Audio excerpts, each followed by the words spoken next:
വിരുന്നുകാരൊക്കെ വന്നാൽ ഞൊടിയിടയിൽ എളുപ്പത്തിൽ നമ്മുടെ വീട്ടിലുള്ള ഐറ്റംസ് മാത്രം വെച്ചിട്ട് ഉണ്ടാക്കാൻ പറ്റിയിട്ടുള്ള ഒരു ഈവനിങ് സ്നാക്കാണ് ഇന്ന് ഞാൻ കാണിക്കുന്നത്.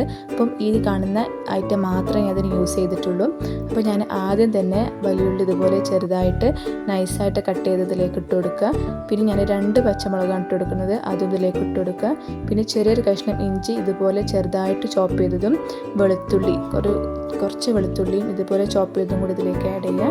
പിന്നെ ഞാൻ ഇതിലേക്ക് ചേർക്കുന്നത് മല്ലിച്ചപ്പാണ്, അതും ഇതേപോലെ ഇതിലേക്ക് ചേർത്തിട്ട് ആവശ്യത്തിനുള്ള ഉപ്പും കൂടി ഇട്ട് കൊടുത്തതിന് ശേഷം ഇത് നന്നായിട്ടൊന്ന് കൈ ഉപയോഗിച്ചുകൊണ്ട് തന്നെ ഇതൊന്ന് കുഴച്ചെടുക്കുക. ഇപ്പോൾ ഇത് നന്നായിട്ട് മിക്സ് ചെയ്ത് വന്നിട്ടുണ്ട്. ഇനി ഞാനിതിലേക്ക് യൂസ് ചെയ്യുന്നത് മൈദയല്ല, പകരം കോൺഫ്ലോർ ആണ്. അപ്പോൾ മൈദ ഇഷ്ടപ്പെടാത്തവരാണെങ്കിൽ തീർച്ചയായിട്ടും കോൺഫ്ലോർ യൂസ് ചെയ്തിട്ടൊന്ന് ഉണ്ടാക്കി നോക്കുക. ഇനി ഞാനിതിലേക്ക് 1 മുട്ടയാണ് ഒഴിക്കുന്നത്. അപ്പോൾ ഈ 1 മുട്ട ഒഴിച്ചതിന് ശേഷമാണ് ബാക്കി നമ്മൾ കോൺഫ്ലോർ എത്ര വേണമെന്നുള്ളത് നോക്കാൻ. അപ്പോൾ ഞാനിതിലേക്ക് 1/4 കപ്പിൻ്റെ അളവിലാണ് കോൺഫ്ലോർ എടുത്തിട്ടുള്ളത്. അപ്പോൾ ഞാൻ ആദ്യം ഒരു 1/4 കപ്പ് ഇട്ട് കൊടുത്തു. അപ്പോൾ അത് മിക്സ് ചെയ്തപ്പം കുറച്ച് കുറവായിരുന്നു. അപ്പോൾ ടോട്ടലി എനിക്ക് 3/4 കപ്പ് കോൺഫ്ലോർ ആയിട്ടുണ്ട്. ഇതിലെ മുട്ട ഉണ്ടായതുകൊണ്ട് തന്നെ എക്സ്ട്രാ വെള്ളം ചേർക്കേണ്ട ആവശ്യമില്ല. അപ്പോൾ ഇത് ഇപ്പോൾ ഞാൻ എടുത്ത അളവ് കറക്റ്റാണ്. ഇനി ഇതിലേക്ക് നമുക്ക് ആവശ്യത്തിനുള്ള കുറച്ച് മഞ്ഞൾപ്പൊടിയും കൂടി ഇതിലേക്ക് ഇട്ട് കൊടുക്കാം. ഒരു 1/4 ടീസ്പൂൺ മഞ്ഞൾപ്പൊടിയാണ് ഞാൻ ഇതിലേക്ക് ഇട്ട് കൊടുത്തിട്ടുള്ളത്. അപ്പോൾ ഇത്രയേ ഉള്ളൂ നമ്മുടെ ബാറ്റർ. ഇതിലേക്ക് എക്സ്ട്രാ ആയിട്ട് അപ്പക്കാരോ ഒന്നും ആഡ് ചെയ്യുന്നില്ല. ഇത് റെസ്റ്റ് ചെയ്യേണ്ട ആവശ്യമില്ല, നമുക്കിത് പെട്ടെന്ന് ഫ്രൈ ചെയ്തെടുക്കാം. ഇനി നമുക്കിതൊന്ന് ഫ്രൈ ചെയ്തെടുക്കണം. അതിന് വേണ്ടിയിട്ട് ഇതേപോലെ ഒരു പാത്രം എടുത്തിട്ട് അതിൽ ആവശ്യത്തിനുള്ള ഓയിൽ ഒഴിച്ച് കൊടുക്കാം.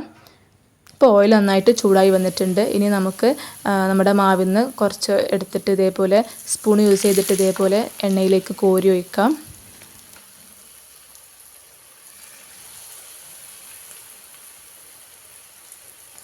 അപ്പോൾ ഇത് മീഡിയം ഫ്ലെയിമിലിട്ട് തന്നെ ഫ്രൈ ചെയ്യാൻ നോക്കുക, പെട്ടെന്ന് ഇത് ആയി കിട്ടും. അപ്പോൾ ഒന്ന് ഇതേപോലെ ഇട്ട് ആ സ്പോട്ടിൽ തന്നെ ഇത് മറിച്ചിടണം, അല്ലെങ്കിൽ ഇത് പെട്ടെന്ന് കരിഞ്ഞു പോകും. അപ്പോൾ ഇത് പെട്ടെന്ന് തന്നെ ക്രിസ്പി ആയിട്ട് കിട്ടുന്നതുകൊണ്ട് തന്നെ ഈസി ആയിട്ട് നമുക്ക് ഉണ്ടാക്കിയെടുക്കാൻ പറ്റുന്ന ഒരു ഈവനിങ് സ്നാക്കാണ്.